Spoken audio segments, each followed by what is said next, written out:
Hello, everybody, and welcome back to TarHeelIllustrated.com, or if you're watching on our YouTube channel, Tar Heel Illustrated. I'm THI staff writer Jacob Turner, and joining me, as he always does, our very own publisher, Andrew Jones. And Andrew, we're here to talk about Keeshawn Silver in this edition of our UNC football ISO series. I've been putting a ton of these out over the last couple months, so if you haven't seen the ones we've already done, make sure you go check that out on our channel. Should be a playlist over there where you can find them all on the front. But before we dive into it, going to go ahead and blast the promo that I'm sure a lot of you have already heard about and get free premium access to our website, TarHeelIllustrated.com. You get free access through August 10th, 2021 if you sign up before July 1st. You just got to use the promo code VISITS2021. And this is a great time to be in there. And here's why. There's a ton of recruiting updates. I would say 90% of the information we get in terms of recruiting is either in a premium article that you have to be signed up to read, or it's on our premium message boards. So it's a great time to get involved if you're interested in kind of what's going on in football and basketball recruiting. If you're really into that, definitely sign up, and you can get a few months free if you do it before July 1st. So just use the promo code VISITS2021 after this video is done, of course, and take advantage of that awesome opportunity we've got going on at TarHeelIllustrated.com. But AJ, let's dive into Keeshawn Silver on this one.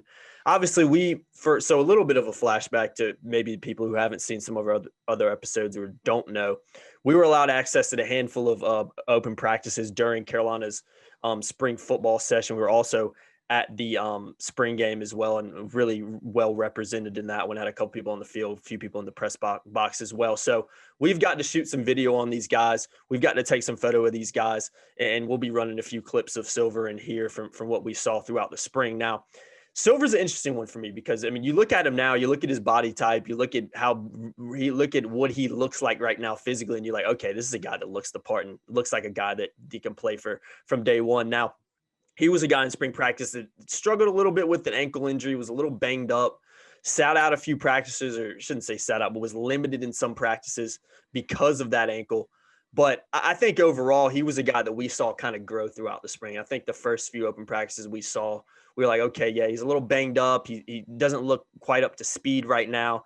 But I think by the end of the spring and going into the spring game, we started to see a little bit more out of him when he was actually getting healthier.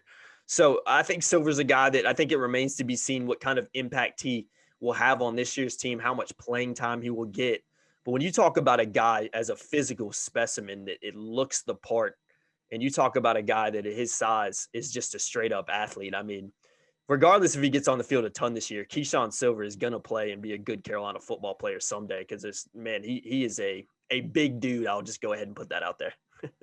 Among the many things that stood out, watching him in person and listening to Mac talk about him and even a couple of teammates, two things in particular what Mac said at the end of spring practice. Number one, in talking about the injury that Silver had to battle through, Mac said he fought through it. Yeah. So here's a kid, an early enrollee, a kid who didn't have a football season last fall because nobody in the state had a football season last fall. So it's been a long time since he had put on the pads and he did it. He went from being a junior, playing his last game, to actually lining up with all these college kids in a big time program with a lot of talent on the field.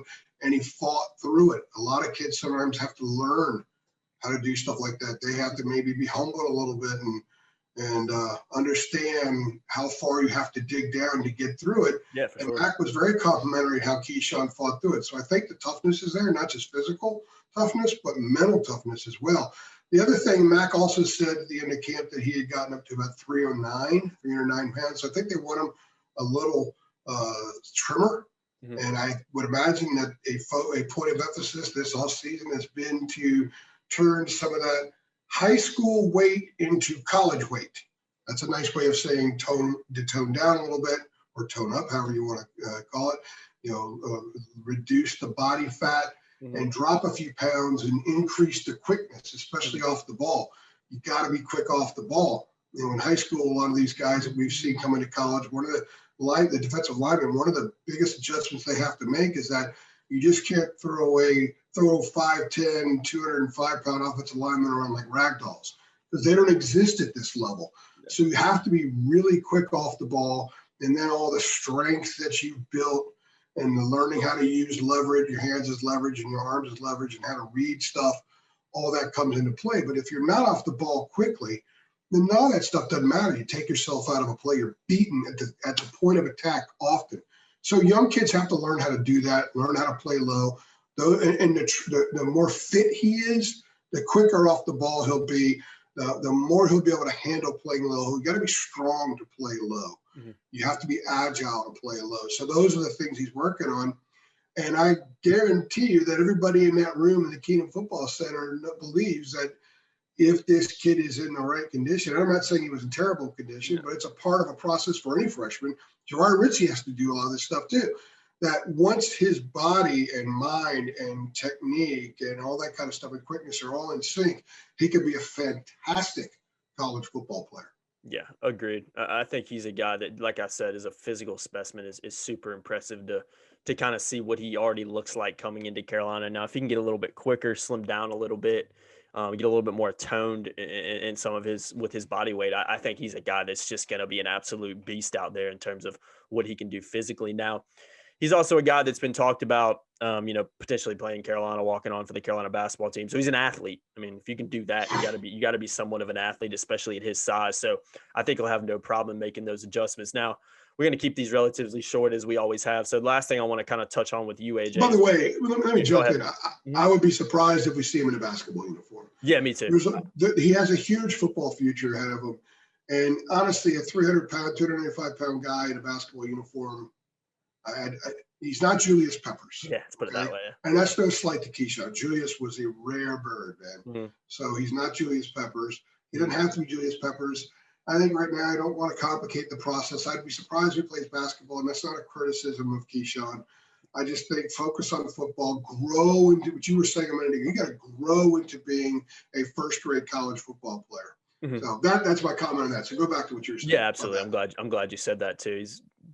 I see the Julius comparisons from the same hometown, Rocky Mount, very similar in that respect, but no, not in terms of his basketball ability. No, and I'm not going to throw that one out there. But yeah, last thing I want to ask you, what do you think? And I've kind of asked you this especially with a lot of the younger guys, I've kind of stuck this question at you.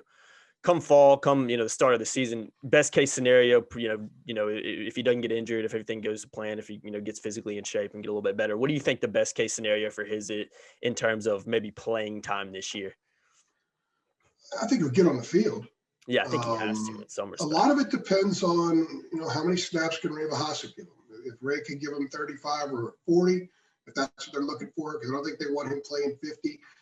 How many snaps does Miles Murphy give them? And when I say being able to give them snaps, they have to play well. Mm-hmm. But there's a lot more competition there now than there was a few years ago when it was just Crawford, Sturbridge, and Tamari Fox was feeling his way through, and Jaleel Taylor gave him a few snaps. It's a totally different ball game right now up front for the Tar Heels. So there's a lot of competition, and guys have to play well who are going to get on the field. What is Tamari Fox like when he's healthy this August and he's competing? And what does Jahvaree Ritzie give them? Where is Jahvaree Ritzie on the field? I mean, there's a lot of options there even with him. I think a lot of it depends on the other guys. But as far as Keeshawn goes, I do think that he'll be able to handle a few reps a game at the very least. And just like we saw with Miles Murphy last year, he'll be able to handle more reps in November than he will be in September. That's what happened with Murphy. Trust the process, growing into being that player. He's not going to be the same guy at Thanksgiving that he is on Labor Day. Yeah, it's going to be a different player, especially if he puts in the work. And based on what Max said, I think it's important to note how he fought through the injury at a time when he could have just said, hey, man, I'm hurt. I'm just going to watch. And he said, okay, he's first year, early enrollee. He's got to figure things out. And he's got to grow into this. He was already trying to be that guy. So I have no reason to doubt that he will put in the effort. He'll put in the time in the film room, in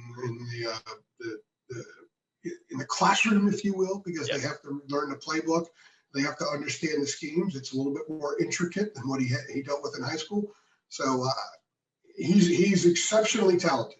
Mm-hmm. And he has a chance to be an outstanding college player if everything falls into place. So the natural process of his development would tell me that he can help them this season and probably more in the second half of the season than the first half. And that's good because the back half of the schedule is a lot more challenging than the front half of the schedule. So the more guys that can contribute, the better, because they're going to need a lot of bodies when they go up to South Bend. They're going to need a lot of bodies when they go to Pittsburgh on a Thursday night. When they go to Raleigh, They're going to need him when they play Miami at home in the middle end of October. So that's when that 6-game stretch starts. If they end up in Charlotte against Clemson, going to need a lot of bodies. So they're going to need him to develop and be able to help out at some point, and I think he will. Mm-hmm. Big-time potential and big-time personality as well. I think that's one thing we should hit on real quick, too. You talk about a guy that's – Keeshawn Silver, from the few interactions I've had with him, is a bundle of energy. Let's just put it that way. That kid is balls to the wall and everything he does. So really, really funny guy as well. So I think moxie. Yeah, a lot of moxie in him. Big time recruiter in last year's class as well. I think he was probably the head of recruiting when it comes to that in terms of a player perspective. He was all over the place on social media and trying to get guys to come. But yeah, big time personality, which I think we'll see come out, and you'll probably get to learn a little bit more about that over the next few years as well as he gets deeper into his Carolina career. So I think that's a good place to wrap this one up, AJ. Focusing on Keeshawn Silver in this one, we've chosen to kind of limit the amount of young guys we do in this because it kind of remains to be seen what kind of impact they'll have. And they're still so early in their Carolina careers that, anything can really happen, especially going into fall camp. But definitely needed to touch on Silver because he's a guy we really watched hard and got to see battle through some injury and develop a little bit in the spring as well. So if you haven't seen the other UNC Football ISO series videos we've done, make sure you go check those out. Just click our channel below and you'll find a playlist linked on the front, and also stay tuned for a few more that we'll be rolling out over the next few weeks and months. So definitely a good time to get involved at TarHeelIllustrated.com. Use the promo code VISITS2021. Sign up to get free access through August 10th, 2021, and you can sign up before July 1st to keep that to take advantage of that promo. I've been Jacob Turner. He's been Andrew Jones. You guys know the drill. Like, share, subscribe, turn that notification bell on as well, so every time we upload, you'll be notified. And see you guys in the next one. Thanks.